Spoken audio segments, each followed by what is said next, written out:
And Senator Bill Cassidy, welcome back to the show. Hey, thank you for having me, Walter. I appreciate being here.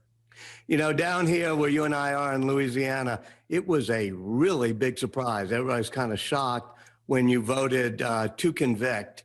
And everybody said, there's just no political upside. No political upside. Why did he do that? So let me ask you, why did you do that? I actually think there is political upside. I took an oath to support and defend the Constitution. I take that seriously. We have more veterans per capita than almost any other state. We have 3 military bases. Each one of those young people who comes into the service takes that same oath. Now, as folks begin to realize the facts of the story, that it was a question of subverting our Constitution, I think the political upside will be that they will see that when I take an oath to support and defend our Constitution, I mean it. I heard that you had 2 statements until right before the vote almost. You had a statement explaining why you were going to quit, why you were going to convict. Tell me when you made that decision and how those 2 statements helped you formulate your ideas. First, the 2 statements, I've got a crackerjack communication team. So they said, Dr. Cassidy, we're ready either way.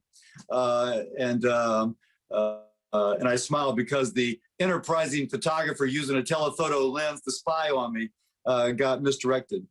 I was, again, an impartial juror, and when they were making summation statements, I made a decision to listen to those summation statements. And as I listened, of course, I had a movement in my mind before then, but that's when I said, okay, boom, we know what we're doing, let's go forward. Had I worked it out beforehand? Yes. Could I have said, my gosh, here's something I hadn't considered at the end? Yes. But at the end, everything I considered pointed towards not putting one person above the Constitution. What Trump did was 2 different things. One is that he tried to undermine the credibility of the election, kept saying it was stolen, saying it was false, saying that voting machines had been hacked by God knows whom or whatever. And then secondly, he encouraged people to march to the Capitol and somewhat inciting words to fight in the Capitol. Which of those 2 things, or both of them, do you think caused you to want to vote to convict him? I thought really long and hard. I would sit with my staff and just start typing out ideas, because typing out ideas forces me to crystallize. And I don't think it's a single thing that you could point to, because any single thing you could point to and say it proves he's not guilty. But if you look at the continuum, again, the Rudy Giuliani going to federal court saying, no, Honor, there is no fraud, and walking outside the court and claiming there was fraud, of continuing to castigate state officials, most of whom were Republican, to overturn the results of their election, all the way up to taking that rally scheduled for after the presidential inauguration to the date of certification, advertising for people to come there, stirring up emotion, sending them to the Capitol, and then once we knew the Capitol was breached, not telling them to go home, rather still tweeting incendiary remarks. And making phone calls, this is key, making phone calls to try and stop the certification.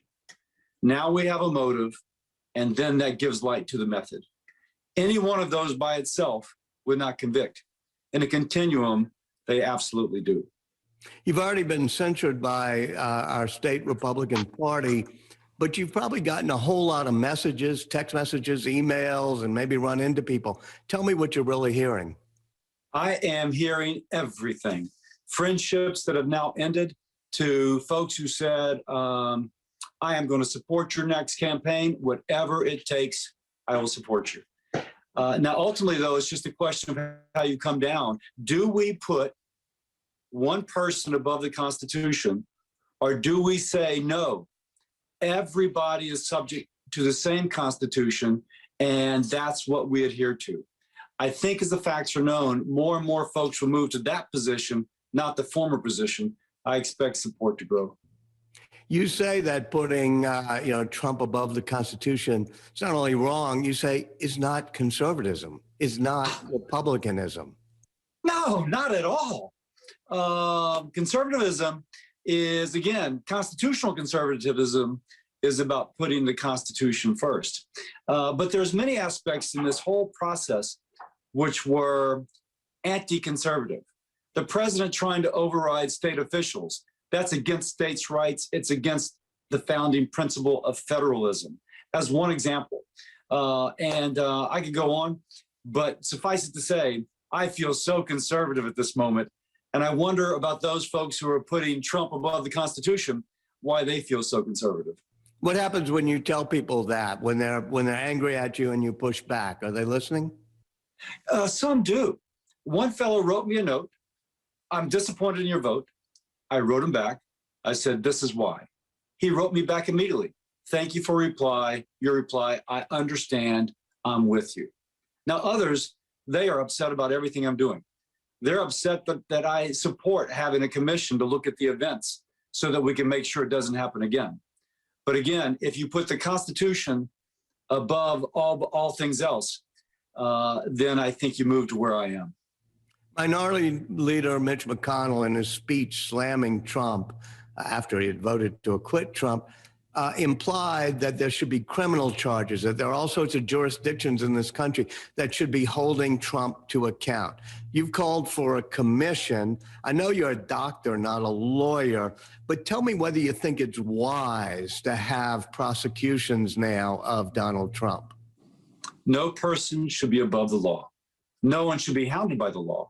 No one should be hounded, but no one should be above.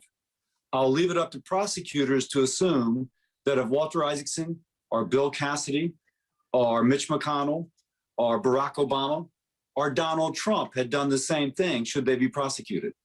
If so, he should be. If not, he shouldn't. On the other hand, I think more importantly is we have to establish a principle. I'll say it once more. No one person is above the Constitution.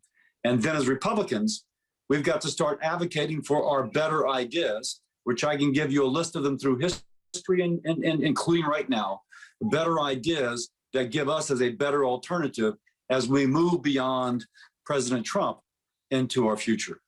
Tell me about that commission that you're supporting. It's like a 9/11 commission we had back, then. What is it really supposed to do? Is it supposed to look at whether or not people should have voted to not accept the Electoral College? I think there is so much that we have to look at. One, we know people should have voted to accept the Electoral College. And I can go into that if you got another hour. But what were the security breakdowns? Why was there only a thin line of Capitol Police with a thin barricade? Why weren't there mounted police like we have at Mardi Gras, Walter, in which those mounted police just use the force of that horse to press back on people? It really is effective in crowd control. I kept on thinking, we need the New Orleans Police Department up here on their horses. And so there's going to be a lot to investigate, including the events surrounding the president. But I am particularly interested in the security. I don't want to see our Capitol Police tossed out to a mob again. You raised the point of the people who voted against certifying the electoral votes as part of our constitutional transition of power. That includes people like Josh Hawley and Ted Cruz, who led the fight to not certify the Electoral College votes. Do you think they're partly responsible for what happened? I don't speak for other people. I've learned long ago not to try and guess emotion or thought unless I have facts upon which I can base that inference. But if you, in my own perspective, if you look at the history of challenging votes, it's when there was an alternative slate in which there was bona fide evidence, not just hearsay, but evidence of why votes should not be certified. Now, I accept that there are people that voted in good conscience not to certify. I don't doubt that. In my own perspective, the conservative thing to do was to accept these states' officials' certification and to go forward. There are others who feel the way you do in the Republican Party. In fact, I would bet, not knowing for true, that there's 15 or 20, including Mitch McConnell, who felt that what Trump did helped subvert the Constitution. You just listened to Leader McConnell's speech after he voted to acquit. What was it in you that caused you to end up voting to convict when you know that so many others in your party felt the same way but didn't do that vote? Again, I cannot speak for them, but when I was a little boy, growing up, I'd read these history books about the men and women who did so much to contribute to our country. And of course, we've quoted Benjamin Franklin, "A republic if you can keep it." You know that better than anybody. But all the others who along the way contributed to actually our country being a bright, shining light upon the hill. Now, it is my responsibility, it is our responsibility to continue that so that 100 years from now, we're still that bright, shining light. In my sense, voting to support the Constitution over a single individual, and frankly, feeling like that reflects conservative values, is part of my role in that line for 100 years from now.